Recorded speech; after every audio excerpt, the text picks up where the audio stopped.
இந்த ரெண்டு செட்டும் வந்து இந்த சைடு தமிழ், இந்த சைடு வந்து என்னன்னா ஜிஎஸ் கான புக்ஸ். நீட் எக்ஸாம்ல இருக்க ஸ்டூடெண்ட்ஸ் பாருங்க, ஒவ்வொரு புக்கோட சைஸையும் பாருங்க, இவ்வளவு பெருசு. இது வரப்போற எக்ஸாம்ல இந்த 30 டேஸ் வந்து எப்படி ஒரு ஸ்டடி பிளான் போட்டு நம்மளால கிளியர் பண்ண முடியும் அப்படின்றத இந்த வீடியோல பார்க்க போறோம். சோ தமிழ்ல பாத்தீங்க அப்படின்னா 95 above கண்டிப்பா எடுக்கணும். நீங்க எழுதி பார்க்கணும். அது முக்கியமா படிச்சது படிக்காது அப்படிலாம் கணக்கே கிடையாது. நீங்க எவ்வளவுக்கு எவ்வளவு விடாமுயற்சியோட இந்த புக்ஸை படிக்கிறீங்களோ அது உங்களுக்கு ஹெல்ப் பண்ண போகுது. இதுதான் கடைசி சான்ஸ் அப்படின்னு சொல்லிட்டு நம்ம வந்து முழு முயற்சியோட வந்து என்ன பண்ணணும். ஸோ வெல்கம் பேக் டு உஸ்தாதின் அகாடமி. 30 டேஸ் மட்டுமே இன்னும் வந்து அவைலபிளாக இருக்குது குரூப் 4 எக்ஸாமுக்கு. ஸோ இந்த ரெண்டு செட்டை வந்து நீங்கள் பாருங்கள். இந்த ரெண்டு செட்டும் வந்து இந்த சைடு தமிழ், இந்த சைடு வந்துட்டு என்னென்னா ஜிஎஸ்கான புக்ஸ். சில பேர் வந்து தமிழில் ரொம்ப ஸ்ட்ராங்காக இருப்பாங்க, சில பேர் ஜிஎஸ்ல ஸ்ட்ராங்காக இருப்பாங்க. இந்த ரெண்டு சப்ஜெக்ட்ஸ்லையும் யார் ஸ்ட்ராங்காக இருக்காங்களோ அவங்களால தான் வரப்போகிற குரூப் 4 எக்ஸாமில் வந்துட்டு கிளியர் பண்ண முடியும். சரி, இதெல்லாம் வந்து ரொம்ப படிக்கிறதுக்கு கஷ்டமாக இருக்கா? ஸோ அப்போ நீங்கள் வந்து இந்த நீட் எக்ஸாமில் இருக்க ஸ்டூடெண்ட்ஸை பாருங்கள், ஒவ்வொரு புக்கோட சைஸையும் பாருங்கள், இவ்வளோ பெருசு. ஸோ இது மாதிரி வந்து அவங்க 3 சப்ஜெக்ட் படிப்பாங்க. 3 சப்ஜெக்ட்டுக்கும் வந்து ரொம்பவே வந்து அட்வான்ஸ்டு லெவலாக வந்து படிக்க போகிறாங்க. பட் நம்ம குரூப் 4க்கு வந்து எஸ்எஸ்எல்சி ஸ்டாண்டர்டில், அதுவும் நம்மளோட ஏஜ் குரூப் வந்து கிட்டத்தட்ட ஆவரேஜாக 21லேருந்து 30 வயசு வரைக்கும் எல்லாருமே படிச்சுட்டு இருக்காங்க. அதுக்கு மேலேயும் படிக்கிறாங்க அப்படின்றது வந்து நம்ம எல்லாருக்குமே தெரியும். ஸோ அப்படிப்பட்ட இந்த எக்ஸாமில் நம்ம எப்படி வந்து வரப்போகிற எக்ஸாமில் இந்த 30 டேஸை வந்து எப்படி ஒரு ஸ்டடி பிளான் போட்டு நம்மளால் கிளியர் பண்ண முடியும் அப்படின்றது தான் இந்த வீடியோவில் பார்க்க போகிறோம். ஃபர்ஸ்ட் நான் பேச போகிறது எதை பற்றினா ஸ்கூல் புக்ஸ், செகண்ட் வந்து ப்ரீவியஸ் இயர் கொஸ்டின்ஸ், தேர்டு மேக்ஸோட இம்பார்ட்டன்ஸ், அதோட வெயிட்டேஜ், சிலபஸில் நீங்கள் எதெல்லாம் கண்டிப்பாக படிச்சிருக்கணும், இது பற்றின எல்லா விஷயங்களும் வந்து உங்களுக்கு நான் வந்து டீட்டெயில்டாக எக்ஸ்பிளைன் பண்ண போகிறேன். இந்த 30 இல்லைனா 40 மினிட்ஸில் வந்து உங்களுக்கு ஒரு பெரிய கான்ஃபிடென்ஸும் உங்களுக்கு ஒரு பெரிய ஐடியாவும் கொடுக்க போகிறேன். இந்த 30 நாள் நீங்கள் எப்படி படித்தா உங்களால் வரப்போகிற குரூப் 4 எக்ஸாமை கிளியர் பண்ண முடியும். இன்னொரு விஷயம், 30 நாளில் வந்து குரூப் 4 எக்ஸாமை கிளியர் பண்ண முடியுமா அப்படின்னு கேட்டால் கண்டிப்பாக முடியும். பிகாஸ் கன்சிஸ்டன்சி, விடாமுயற்சியால் மட்டும்தான் குரூப் 4 எக்ஸாம் மாதிரியான காம்படிட்டிவ் எக்ஸாம்ஸை வந்து நம்மளால் கிளியர் பண்ண முடியும் அப்படின்றத நீங்கள் வந்து தெரிஞ்சுக்கோங்க. சரி, ஃபஸ்ட்டு எடுத்தோன்னே நான் பேச போகிறது எதை பற்றின்னு பார்த்தீங்கன்னா நம்மளோட ஸ்கூல் புக்ஸ் தான். ஸோ அந்த ஸ்கூல் புக்ஸை நீங்கள் எப்படி நல்லா படிச்சிருக்கீங்க அப்படின்றது ரொம்ப ரொம்ப முக்கியம். ஃபார் எக்ஸாம்பிள், இப்போ நான் இந்த புக்கிலேருந்து உங்களுக்கு ஒரு சேலஞ்சாக ஒரு கொஸ்டின் வந்து நான் உங்களுக்கு வந்து கேட்குறேன். அந்த கொஸ்டின் உங்களுக்கு வந்து ஆன்சர் பண்ண முடியுதா இல்லையான்னு மட்டும் பாருங்கள். மாநில அமைச்சரவை குழுவின் தலைவர் யார் அப்படின்றது ஒரு book back question, 8th standard book. இதை நீங்கள் ஆன்சர் பண்ணிட்டீங்க அப்படின்னா உங்களோட கான்ஃபிடன்ஸ் லெவல் எங்கேயும் இருக்க போகுது. ஆனால் நீங்கள் ஆன்சர் பண்ணலை அப்படின்னா இந்த 30 நாளையும் வந்து நான் சொல்கிற மாதிரி நீங்கள் பிளான் பண்ணி படிச்சிங்க அப்படின்னா இன்னுமே உங்களால் வந்து குரூப் 4 எக்ஸாமை வந்து 3 வருஷம் 4 வருஷம் படிக்கிறவங்கள விட உங்களால் இந்த ஜஸ்ட் இந்த 30 டேஸால் உங்களால் வந்து கவர் பண்ண முடியும். ஸோ ஃபஸ்ட் எடுத்தோன்னா தமிழ். ஸோ தமிழில் பார்த்தீங்க அப்படின்னா 95 above கண்டிப்பாக எடுக்கணும். அந்த 95 above நம்ம எப்படி எடுக்கிறது அப்படின்றது நம்மளுக்கு வந்து தெரியணும். இன்னும் ஜஸ்ட் 30 நாள் இருக்குது. அப்போ ஒரு நாளைக்கு நம்ம ஜஸ்ட் ஒரு 3 year 6th standard, 7th standard, 8th standard, 9th standard, 10th ஸ்டாண்டர்டில் இருக்கிற ஒவ்வொரு 3 இயர்லாம் நம்ம முடிச்சா கூட 30 நாளில் வந்து நம்ம 6th to 10th வந்து எல்லாமே படிச்சிடலாம். அப்போது ஓல்டு புக் என்ன சார் அப்படின்னு கேட்டோன்னா நம்ம எப்பயுமே சொல்கிற போல தான், நியூ புக்கு ஓல்டு புக் ரெண்டுமே இம்பார்ட்டண்ட்டு தான். ஆனால் வந்து ஓல்டு புக்கில் எது ரொம்ப ரொம்ப இம்பார்ட்டண்ட்டாக இருக்கோ அதை மட்டும் எடுத்து நம்ம வந்து படிச்சுக்கணும். நியூ புக்கில் தான் வந்து மேக்ஸிமம் நம்பர் ஆஃப் கொஸ்டின்ஸ் வந்து வருது அப்படின்றது நம்ம எல்லாருக்குமே தெரிஞ்ச விஷயம். ஃபஸ்ட்டு எடுத்தோன்னே ஒவ்வொரு டேர்மாக படிங்க. படிச்சுட்டு ஒரு டெஸ்ட் எழுதி பாருங்கள். ரொம்ப ரொம்ப இம்பார்ட்டண்ட் அதுதான். ஒரு டெஸ்ட்டு எழுத தான் உங்களால் வந்து ஈஸியாக வந்து எவ்வளோ மார்க்ஸ் ஸ்கோர் பண்ண முடியும் நம்மளால் அப்படின்ற ஐடியா வரும். இப்போ வந்து நம்ம ஃபஸ்ட்டு ரிவிஷன் பண்ணுறோம் அப்படின்னா நீங்கள் ஒரு லெசன் எடுத்து படிங்க, டேர்ம் 1 எடுத்து படிங்க, அப்புறம் டேர்ம் 1ல் வந்து டெஸ்ட் எழுதுங்க, அப்புறம் டேர்ம் 2ல் படிங்க, அதில் வந்து ரிவிஷன் பண்ணுங்கள், அதுக்கப்புறம் அதில் வந்து டெஸ்ட் எழுதுங்க. இது மாதிரி நீங்கள் ஃபஸ்ட்டு 10th ஆரம்பித்து 9th 8th 7th 6th அப்படின்னு போகும்போது என்ன ஆகும்னா இங்கே வந்து ரொம்ப கஷ்டமானதை படிப்பீங்க. பட் அதே இது 9th படிக்கும்போது இன்னும் கொஞ்சம் ஈஸியாகவும், 8th ரொம்ப ஈஸியாகவும், 7th 6thலாம் நீங்கள் ஒரே நாளில் வந்து உங்களால் வந்து கம்ப்ளீட் பண்ண முடியும். ஸோ தமிழுக்கான முக்கியமான இந்த 30 நாள் பிளான் என்னென்னா, ஒவ்வொரு நாளும் 3 இயலாக பிரிச்சுக்கோங்க. பிரிச்சுட்டு டெய்லி வந்து அதை படித்து அதை டெஸ்ட் எழுதுங்க. ப்ரீவியஸ் இயர் கொஸ்டின்ஸை வந்து நீங்கள் வந்து பாருங்கள். நம்மளோட சேனலில் வந்து இனிமேல் டெய்லி ஒவ்வொரு நாளும் ஒவ்வொரு சப்ஜெக்ட்லேருந்து நம்ம வந்து ப்ரீவியஸ் இயர் கொஸ்டின்ஸ் கம்பைலேஷன் வந்து போட்டு ரொம்ப டீட்டெயில்டாக எக்ஸ்பிளைன் பண்ண போகிறோம். Everyday at 6 PM.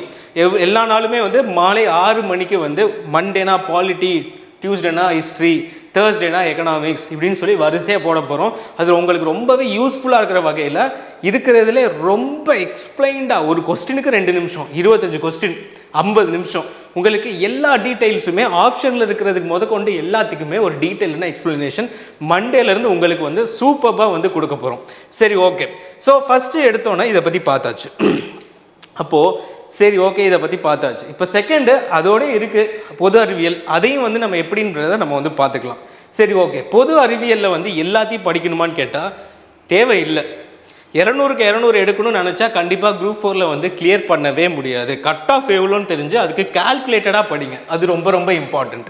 ஸோ இதில் நான் இந்த சிவப்பு கலரில் கோடு போட்டிருக்கேன், எல்லாமே வந்து இம்பார்ட்டண்ட். விசை, அழுத்தம் மற்றும் ஆற்றல், காந்தவியல், ஒளி, வெப்பம் மற்றும் அணுக்கரு இயற்பியலின் அடிப்படை கோட்பாடுகள், அதன் பயன்பாடுகளும். இது வந்து நீங்கள் வந்து ஃபிசிக்ஸில் படிங்க. அதே மாதிரி நான் போட்டிருக்க எல்லாத்தையுமே நீங்கள் வந்து நோட் பண்ணிக்கோங்க. ஸோ இதோட வெயிட்டேஜ் எவ்வளோ, சயின்ஸோட வெயிட்டேஜ் எவ்வளோன்னு பார்த்தீங்கன்னா ஆவரேஜாக 16 ஆரம்பிச்சு 15, 19, 10 கொஸ்டின் தான் வந்து 2022 வந்து கேட்டிருக்காங்க. ஸோ இதோட இம்பார்ட்டன்ஸ் பாருங்கள். 10 கொஸ்டின், தமிழில் 100, மேக்ஸில் 25, இதில் ஒரு 10, எவ்வளோ ஆச்சு? 135 மார்க் வந்து இந்த 3 சப்ஜெக்ட்லேருந்தே வரப்போகுது. ஸோ ஃபஸ்ட்டு நீங்கள் எடுத்தோன்னே படிக்க வேண்டியது என்னன்னு கேட்டோன்னா தமிழ், செகண்ட் வந்து அதோட வெயிட்டேஜ். ஸோ நான் எதுக்காக உங்களுக்கு வெயிட்டேஜை பற்றி திருப்பி சொல்கிறேன்னா, இந்த 30 நாளில் எதுக்கு வெயிட்டேஜ் அதிகமோ அதை வந்து நீங்கள் கான்சென்ட்ரேட் பண்ணி படிங்க. அப்போனா தான் உங்களால் வந்து ஈஸியாக வந்து இந்த வருஷம் வந்து கிளியர் பண்ண முடியும். ஸ்டடி பிளான் எப்படி இருக்கணும்னா ரொம்பவே ஸ்மார்ட்டாக இருக்கணும். சரி, ஓகே. இப்போ அடுத்து என்னன்னு பார்க்கலாம். இப்போ அடுத்து நம்ம பார்க்கும்போது அடுத்த டாபிக் என்ன வருதுன்னா நடப்பு நிகழ்வுகள். அதெல்லாம் இருக்கட்டும், இதுக்கு நம்ம கடைசியாக வருவோம். ஸோ இப்போ அடுத்து ஸ்ட்ரெயிட்டாக தமிழ்லேருந்து நம்ம எங்கே போகணுன்னு பார்த்தீங்கன்னா, ஸ்ட்ரெயிட்டாக நம்ம தமிழ்லேருந்து கடைசியாக இருக்கிற மேக்ஸுக்கு வந்து நம்ம வந்து போகலாம். ஸோ இந்த மேக்ஸோட சிலபஸ் ரொம்ப ரொம்ப ஈஸியான சிலபஸ். சுருக்குதல், விழுக்காடு, ஹெச்சிஎஃப், எல்சிஎம், தனி வட்டி, கூட்டு வட்டி, பரப்பு, கொள்ளளவு, காலம் மற்றும் வேலை, இது எல்லாமே வந்து இதில் வந்து மென்ஷன் பண்ணியிருக்காங்க. ஸோ இது எல்லாமே வந்து சிலபஸ் வைஸ் படிக்க போகிறோம். ஆனால் இதோட வெயிட்டேஜ் எல்லாருக்குமே தெரியும், 25 மார்க்.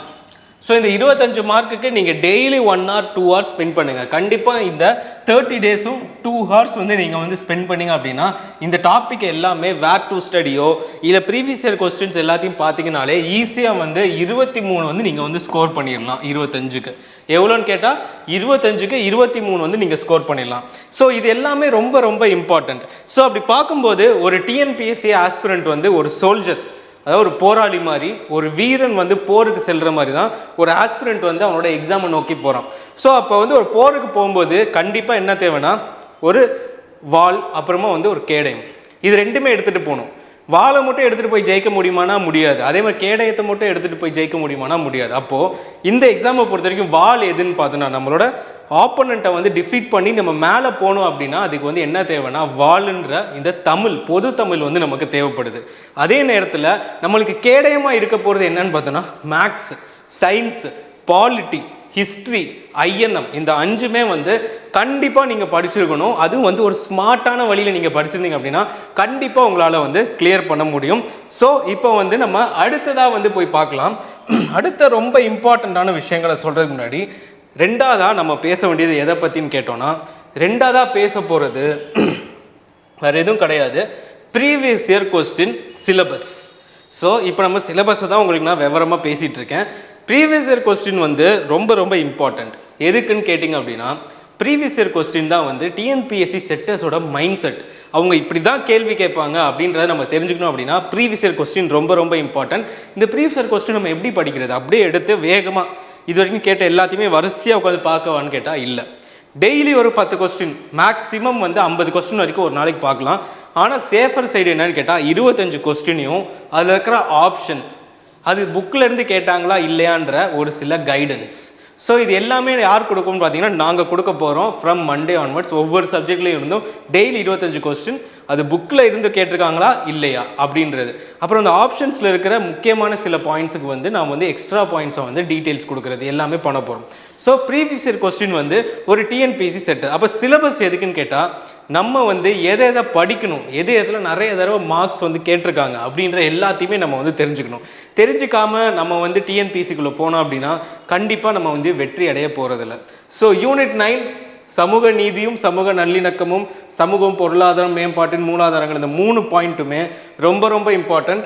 அதில் முக்கியமாக நீங்கள் பார்க்க வேண்டியது என்னன்னு பார்த்தீங்கன்னா தமிழக புவியியல் கூறுகளும் பொருளாதார வளர்ச்சியில் அவற்றின் தாக்கமும். இது ரொம்ப ரொம்ப இம்பார்ட்டண்ட். 2022 4 கொஸ்டின். ஓகேங்களா? ஸோ இதுலேருந்து வெறும் 4 கொஸ்டின் தான் வருதுன்றதை விட இந்த ஒரு பாயிண்ட்லேருந்தே கண்டிப்பாக நான் சொல்கிறேன் உங்களுக்கு 2 மார்க்ஸ் கிடச்சிரும். இதுக்கு நீங்கள் படிக்க வேண்டியது ஜஸ்ட் 10th வந்துட்டு 2 லெசன் தமிழ்நாடு ரிலேட்டடாக இருக்கிற இந்த 2 லெசனை நீங்கள் படித்தாலே உங்களால் நல்ல மார்க்ஸ் ஸ்கோர் பண்ண முடியும். ஸோ அடுத்ததாக யூனிட் 8 எல்லாருக்குமே தெரியும், ரொம்ப ரொம்ப இம்பார்ட்டண்ட். அதில் இந்த தொல்லியல் கண்டுபிடிப்புகளை கண்டிப்பாக நல்லா படிச்சுக்கோங்க. அதுக்கப்புறமா திருக்குறள் நல்லா படிச்சுக்கோங்க. திருக்குறள் ரொம்ப ரொம்ப இம்பார்ட்டன்ட். 6th to 12th வரைக்கும் நியூ புக் ஓல்டு புக் ரெண்டையுமே பிடிஎஃப்ஸாக எங்கே அவைலபிளாக இருந்துச்சுன்னா டவுன்லோட் பண்ணி படிச்சுக்கோங்க. விடுதலை போராட்டத்தில் தமிழ்நாட்டின் பங்குலேருந்து இந்த கடைசி பாயிண்ட்டு, அப்புறமா ரொம்ப ரொம்ப இம்பார்ட்டண்ட்டான ஒரு பாயிண்ட் தான் இது 2 தான். இது 2லேருந்து அதிகமான கேள்விகள் கேட்க போகிறாங்க. கட்டபொம்மன், அப்புறமா வீரமங்கைன்னு யாரை கூப்பிட்றாங்க அவங்க எல்லாம்.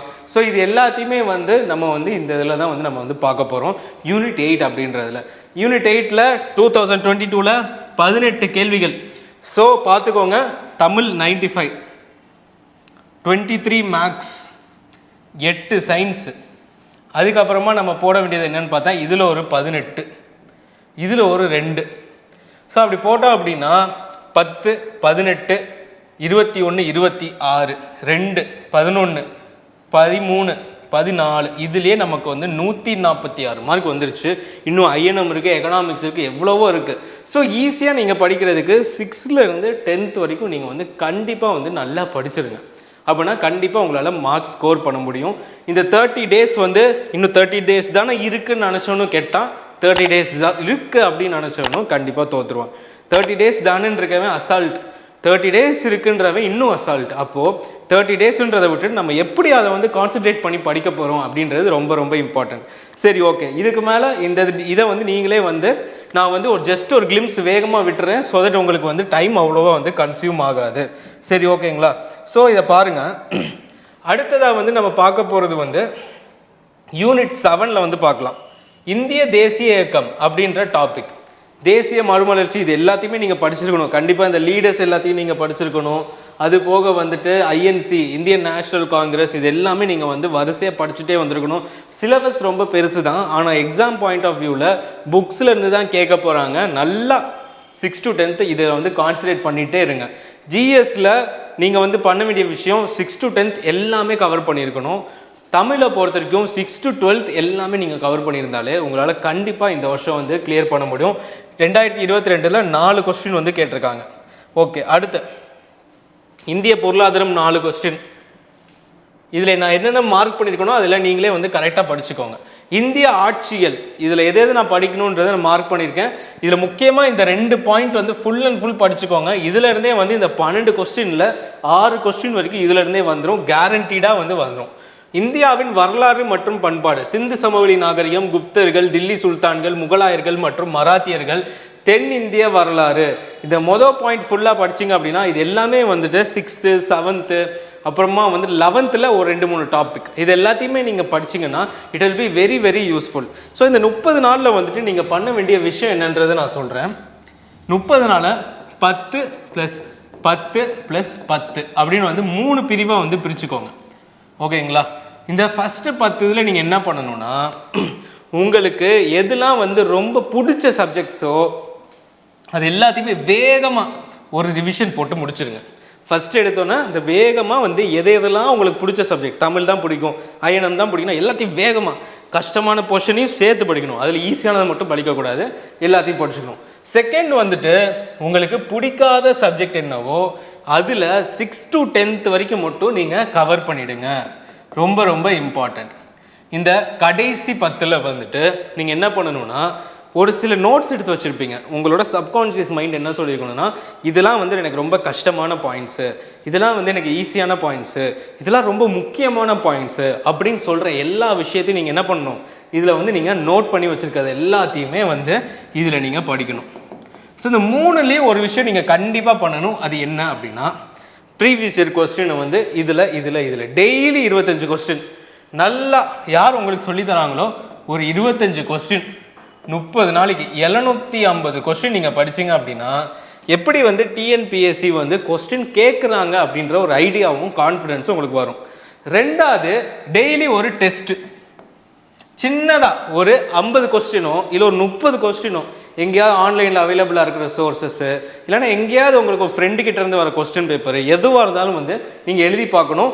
அது முக்கியமாக படித்தது படிக்காது அப்படிலாம் கணக்கே கிடையாது. படிக்கலைனாலும் எழுதுங்க, மேக்ஸ் நீங்கள் படிக்கலைனாலும் எழுதுங்க, அதே மாதிரி ஹிஸ்ட்ரி படிக்கலைனாலும் எழுதுங்க. எழுதுறது மூலமாக நீங்கள் என்ன மாதிரியான தப்புகள் பண்ணுறீங்க அப்படின்றது தெரியும். அண்ட் முக்கியமாக இந்த மாதத்துக்குள்ள 4 ஃபுல் டெஸ்ட் 200 மார்க் டெஸ்ட் வந்து 4 எழுதி பார்த்துக்கோங்க. ரொம்ப ரொம்ப இம்பார்ட்டன்ட். இது 3ஐயும் நீங்கள் பண்ணும்போது என்ன ஆகுன்னு பார்த்தீங்கன்னா வரப்போகிற எக்ஸாமில் வந்துட்டு உங்களுக்கு எந்த மாதிரியான பதட்டம் வராது. 2வது டிஎன்பிஎஸ்சியோட கொஸ்டின் பேப்பர் இப்படி தான் இருக்குன்ற ஐடியாவோட நீங்கள் வந்து போய் எக்ஸாம் எழுதுவீங்க. 3வது எல்லாத்தையுமே வந்து ஒரு நல்ல ரிவிஷன் பண்ணியிருப்பீங்க. எனக்கு தெரிஞ்சதையும் படிச்சுட்டேன், தெரியாதையும் முடிஞ்ச அளவுக்கு படிச்சுட்டேன், அதுக்கப்புறம் எனக்கு கஷ்டமானதையும் வந்து நான் கடைசியாக படிச்சுட்டேன் அப்படின்றது உங்களுக்கு தெரியும். ஸோ எதுக்காக தேவையில்லாமல் இந்த இதெல்லாம் எடுத்து வச்சுருக்கேன். வெயிட்டேஜ் எதுக்கு எடுத்து வச்சுருக்கேன்னா வெயிட்டேஜ் வந்து ரொம்ப ரொம்ப ஒரு ஸ்மார்ட் வே ஆஃப் ஸ்டடிங்னு வந்து நான் வந்து சொல்லுவேன். ஏன் சொல்கிறேன்னு பார்த்தீங்கன்னா இதுலேருந்து தான் கேட்க போகிறாங்க நிறையா கொஸ்டின்ஸ். ஆவரேஜாக பாருங்கள் 7, 8, 7, 7, 9 ஆவரேஜாக 7லேருந்து 9 கொஸ்டின் கேட்க போகிறாங்க. இதில் 7 கேட்டாங்கன்னா ஐஎன்எம்ல 9, ஐஎன்எம்ல 9 கேட்டாங்கன்னா இதில் 7, அவ்வளோதான் கான்செப்ட். ஆனால் ஆவரேஜாக வந்து 2 இடத்துலையும் தான் பிரிய போகுது. ஸோ அப்படி இருக்கும்போது ஃபஸ்ட்டு எடுத்தோன்னே கட் ஆஃப் வந்து எவ்வளோன்றது நம்ம தெரிஞ்சு படிக்கணும். 2வது ஒவ்வொரு சப்ஜெக்டில் எவ்வளோ வெயிட்டேஜ் இருக்குது, அதை வச்சு நம்ம படித்தா எவ்வளோ மார்க்ஸ் எடுக்க முடியும் அப்படின்றது நம்ம வந்து தெரிஞ்சுக்கணும். ஸோ இது 2ஐயும் தெரிஞ்சுக்கிட்டதுக்கப்புறமா ப்ரீவியஸ் இயர் கொஸ்டின் இதெல்லாம் பண்ணுறோம். சரி, அப்போ 3வதாக ஒரு விஷயம் இருக்குது, பதட்டம். இன்னும் 30 நாள் தான் இருக்குன்னு சொல்லி ரொம்ப பதறி போய் வேகமாக எடுத்து ஓகே இது படிச்சுட்டேன், இது படித்தது அப்படின்லாம் இருக்கக்கூடாது. எடுத்தோடனே வந்து பொறுமையாக வந்து நம்ம வந்து அதை வந்து வாசிக்கணும். அதை வாசித்து அதை உள்வாங்கி வந்து நமக்கு படிக்க தெரியணும். அது ரொம்ப ரொம்ப ஒரு இம்பார்ட்டண்ட்டான ஒரு விஷயம். சரி, ஓகேங்களா? ஸோ இப்படி வந்து நம்ம வந்து பொறுமையாக படிக்கும்போது என்ன ஆகும்னு பார்த்தீங்க அப்படின்னா நம்மளால் வந்து ஈஸியாக வந்து நம்மளுக்கான கான்ஃபிடென்ஸை வந்து கெயின் பண்ண முடியும். யாராவது ஒரு ஃப்ரெண்டு பக்கத்தில் இருக்காங்களா, டக்குன்னு கேளுங்க. நான் இப்போ உங்களுக்கு ஒரு கேள்வி கேட்குறேன். ஸ்லேவரி அப்படின்றத வந்து நம்ம வந்து அபாலிஷ் பண்ணிட்டோம் பிரிட்டிஷ் காலத்தில். அது அப்போ வந்து யார் வந்து கவர்னர் ஜெனரலாக இருந்தா அப்படின்றத வந்து நீங்கள் வந்து கமெண்ட் செஷனில் கமெண்ட் பண்ணுங்கள். 2வது கேள்வி உங்களுக்கு ஒரு சேலஞ்சான ஒரு விஷயம். இது வந்து புக்கில் கிடையாது, ஆனால் அந்த வேர்டு இருக்கும். ஆனால் அந்த காலத்தில் யார் கவர்னர் ஜெனரலாக இருக்கா அப்படின்றத எவன் ஒருத்தி அதை வந்து தெரிஞ்சுக்கணும் அப்படின்னு முற்படுறாங்களோ அவங்களுக்கு வந்து நிறையா பாயிண்ட்ஸ் நம்ம புக்ஸ்லேருந்து கிடைக்க போகுது. அவங்களோட பாசிங் பர்சன்டேஜ் வந்து ரொம்ப ரொம்ப அதிகம் அப்படின்றத நீங்கள் வந்து தெரிஞ்சுக்கோங்க. சரி, இப்போ வந்து இந்தியாவின் வரலாற்று மற்றும் பண்பாடை பற்றி பார்த்தோம். இப்போ 3வது டாபிக் என்னது? புவியியல். இவ்வளோ கொடுத்துருக்காங்க. இந்த 1வது பாயிண்ட்டை ஃபுல்லாக எல்லாருக்குமே தெரியும் இந்த சிலபஸில். இது எல்லாமே நம்ம எங்கேருந்துங்க படிக்க போகிறோம் அப்படின்னு கேட்டால் just 10th standard geography book. 10th standard geography புக்கில் இருக்கிற மொதல் 5 லெசன், இந்த 5 லெசனை படித்தோம் அப்படின்னா இது ஃபுல்லாக கவர் ஆகிடுச்சு. இது கூட இல்லை, 2வது பாயிண்ட் போக்குவரத்து தகவல் தொடர்புமே கவர் ஆகிடும். தமிழ்நாடு மற்றும் இந்தியாவில் மக்கள் தொகை அடர்த்தி மற்றும் பரவல் இது எல்லாமே வந்து 11th எக்கனாமிக்ஸில் இருக்கிற இந்தியன் எக்கனாமியில் வருது. அது போக வந்து இந்த வந்து நம்ம எதில் படிக்கலாம்னு பார்த்தோன்னா 6th 7th 10th இருக்கிற 6th 7th லெசனில் படிக்கலாம். பேரிடர் இதெல்லாம் வந்து ரொம்ப ரொம்ப ஈஸியான கொஸ்டின். 10th இருக்கிற டிசாஸ்டர் மேனேஜ்மெண்ட், 9th இருக்கிற டிசாஸ்டர் மேனேஜ்மெண்ட், இது 2 படித்தாலே வந்து ரொம்ப ரொம்ப சஃபிஷியண்ட்டாக போதும் அப்படின்றதையும் நீங்கள் வந்து தெரிஞ்சுக்கணும். ஸோ ஆவரேஜாக 8, 6, 4, 8, 9 ஒரே ஒரு இடத்துல மட்டும்தான் 4 கொஸ்டின். ஆனால் எல்லா இடத்துலையும் 8, 9 ஆவரேஜாக 8லேருந்து 9 கொஸ்டின் வந்து கேட்க போகிறாங்க. ஸோ இதை வந்து கண்டிப்பாக விட்டுறாதீங்க. ரொம்ப ரொம்ப இம்பார்ட்டன்ட். குரூப் 2க்கும் யூஸ்ஃபுல்லாக இருக்கும், குரூப் 1க்குமே வந்து உங்களுக்கு ரொம்ப யூஸ்ஃபுல்லாக இருக்க போகுது. ஸோ நம்மளோட ப்ரீவியஸ் இயர் கொஸ்டினோட தரத்தை வந்து நீங்கள் வந்து பாருங்கள். உங்களுக்கு பிடிச்சிருந்துச்சு அப்படின்னா நீங்கள் டெய்லி ஃபாலோ அப் பண்ணுங்கள். முடிஞ்சால் வீக்லி ஒன்ஸ் வந்து லைவ் கிளாஸாக வந்து உங்களோட வந்து நான் வந்து நேரடியாக வந்து புக்கை வச்சு உங்களுக்கு கேள்விகள் கேட்டு வரேன். ஸோ அது மட்டும் இல்லாமல் 6th 10th வரைக்கும் உங்களுக்கு சயின்ஸ் படிக்க கஷ்டமாக இருந்துச்சுன்னா 6th to 10th box கொஸ்டின்ஸும் 6th to 10th இருக்கிற சோஷியல் சயின்ஸ் பாக்ஸ் கொஸ்டின்ஸும் ப்ரீவியஸ் இயர் கொஸ்டினும் மாற்றி போட்டுகிட்டே வரோம். Including Tamil previous year questions இது எல்லாமே போட்டுட்டு வரோம். It will be helpful for you. நீங்கள் கண்டிப்பாக வந்து இது எல்லாத்தையுமே நீங்கள் பாருங்கள். கடைசியாக நம்ம பார்க்க போகிறது இதை பற்றி தான், நடப்பு நிகழ்வுகள். அதை பார்த்ததோட நம்ம எப்படி வந்து படிக்கணும் அப்படின்றத கடைசியாக உங்களுக்கு ஒரு ரீகேப் கொடுக்குறேன். அது ரொம்ப ரொம்ப இம்பார்ட்டன்ட். அதுலேயும் முக்கியமாக சில எக்ஸ்ட்ரா பாயிண்ட்ஸும் இதில் வந்து இருக்க போகுது. ஸோ இதை பார்த்தீங்க அப்படின்னா கரண்ட் அஃபேர்ஸை பொறுத்த வரைக்கும் நீங்கள் வந்து ஜஸ்ட் ஒரு 6 months வந்து நீங்கள் ஏதாச்சும் ஒரு யூடியூப் சேனலை ஃபாலோ பண்ணுங்கள். அப்படி இல்லைனா நியூஸ் பேப்பர் வந்து நீங்கள் வந்து படிக்கலாம். தினமணி நியூஸ் பேப்பர் எதுவாக இருந்தாலுமே உங்களுக்கு ரொம்ப ரொம்ப ரொம்ப யூஸ்ஃபுல்லாக இருக்க போது. ஜஸ்ட் 6 months 6 மாதம் ஒரு பேஜ், ஒரு நாளைக்கு வந்து ஒரு பேஜ்னா 30 நாளைக்கு 30 பேஜ், 6 மாதம் 180 பக்கங்கள் வந்து நீங்கள் படிச்சிங்க அப்படின்னா உங்களால் ஈஸியாக வந்துட்டு ஆவரேஜாக பாருங்கள் 10, 18, 23, 11, 8 ஆவரேஜாக வந்து 10லேருந்து 13 கொஸ்டின் உங்களுக்கு கண்டிப்பாக வரப்போகுது இந்த நடப்பு நிகழ்வுகள் அப்படின்ற டாப்பிக்கில் இருந்து. ஸோ ஃபஸ்ட்டு எடுத்தோன்னே நீங்கள் பண்ண வேண்டியது ஸ்கூல் புக்ஸை நல்லா படிக்கணும். 2வது மேக்ஸை விடாமல் படித்து தள்ளிட்டே இருக்கணும், டெய்லி 2 மணி நேரம். 3வது வந்து கரண்ட் அஃபேர்ஸோட 6 மாதம் கம்பைலேஷன். 4வது டெய்லி ஒரு previous year question compilation, daily ஒன்று, டெய்லி ஒரு சப்ஜெக்ட். அது போக ஸ்கூல் புக்ஸு, சிலபஸ், இது 3ஐயும் நீங்கள் படிச்சுட்டு 5வது தமிழை வந்து டெய்லி விடாமல் படிச்சுக்கிட்டே இருங்க. ஓகேங்களா? இந்த குரூப் 4க்கு தமிழ் மட்டும்தான் இருக்குது. குரூப் 2னா ஜென்ரல் இங்கிலீஷோட கேண்டிடேட்ஸுக்குமே வந்துடும். அடுத்து நம்ம அதை பற்றி எக்ஸாம்ஸ் முடிஞ்சோன்னா இன் டீட்டெயில்டாக நம்ம வந்து ஒவ்வொரு நாளுமே ஜென்ரல் இங்கிலீஷை கவர் பண்ணிகிட்டே வரலாம். ஓகேங்களா? ஃபார் ஜென்ரல் இங்கிலீஷ் ஸ்டூடெண்ட்ஸ் இது எல்லாமே வந்து ரொம்ப இம்பார்ட்டண்ட்டான ஒரு விஷயம். ஸோ நல்லா முடிவு பண்ணிக்கோங்க. நீங்கள் படிக்க போகிறது இதோட எக்ஸ்ட்ரா ஒரு 10 புக்கு இருக்குங்க, அவ்வளோதான். இதை படிச்சிட்டிங்க அப்படின்னா you are a group 4 achiever அப்படின்றத நீங்கள் வந்து தெரிஞ்சுக்கணும். It is a very simple process to achieve unless one is maintaining is consistency. உங்களோட விடாமுயற்சியை நீங்கள் பிடிச்சி அப்படியே வச்சு கஷ்டப்பட்டு அதை நீங்கள் பிடிச்சி வச்சுக்கிட்டீங்க அப்படின்னா இந்த வெற்றின்றது உங்களுக்கு ஒரு தூசி மாதிரி அப்படின்றத நான் வந்து உங்களுக்கு கடைசியாக சொல்கிறேன். ரொம்ப ரொம்ப இம்பார்ட்டண்ட். சரி, ஸோ இப்போ இந்த 30 days நீங்கள் என்ன பண்ண போகிறீங்க? உட்காந்து ஃபீல் பண்ண போகிறீங்களா? ஏன்னா இன்னும் இவ்வளோ நாள் படித்தது மறந்துருச்சு. எப்பயுமே மறக்க தான் செய்யும். ஆனால் கொஸ்டின் பேப்பரை பார்த்தோன்னே அந்த இடத்துல உங்களோட மூளை இருக்குது பாருங்கள், இது எங்கேயோ படிச்சிருக்கோம், இது கிடையாது, இது அதோடல வரும், இது கூட தான் வரும் அப்படின்னு சொல்லிட்டு நம்மளோட மைண்ட் என்ன பண்ணும், ரொம்ப வேகமாக ப்ராசஸ் பண்ணிக்கிட்டே இருக்கும். அப்படி ப்ராசஸ் பண்ணும்போது நீங்கள் எவ்வளோக்கு எவ்வளோ விடாமுயற்சியோடு இந்த புக்ஸை படிக்கிறீங்களோ அது உங்களுக்கு ஹெல்ப் பண்ண போது கடைசியாக உங்களோட எக்ஸாம் நாள் அன்னைக்கு தான்.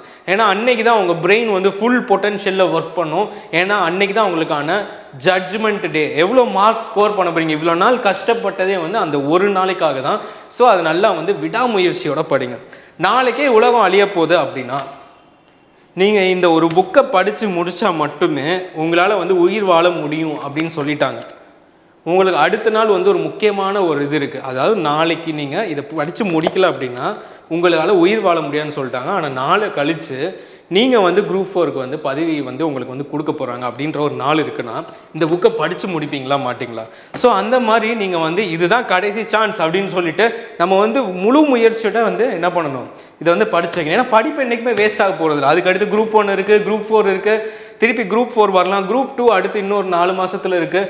So study previous year question and enjoy the process. இந்த 30 நாளுமே வந்து சிரிச்ச முகத்தோட நான் வந்து எக்ஸாம் எழுத போகிறேன், இவ்வளோ நாள் காத்திருந்தேன், இன்றைக்கி எழுத போகிறேன் அப்படின்ற அந்த உற்சாகத்தோடையும் தன்னம்பிக்கையோட என்ன பண்ணுங்கள், வரப்போகிற ஜூன் 9ஆம் தேதி எக்ஸாமை எழுதுங்க, பீட் பண்ணுங்கள் எல்லா ஆஸ்பிரன்ஸையும்.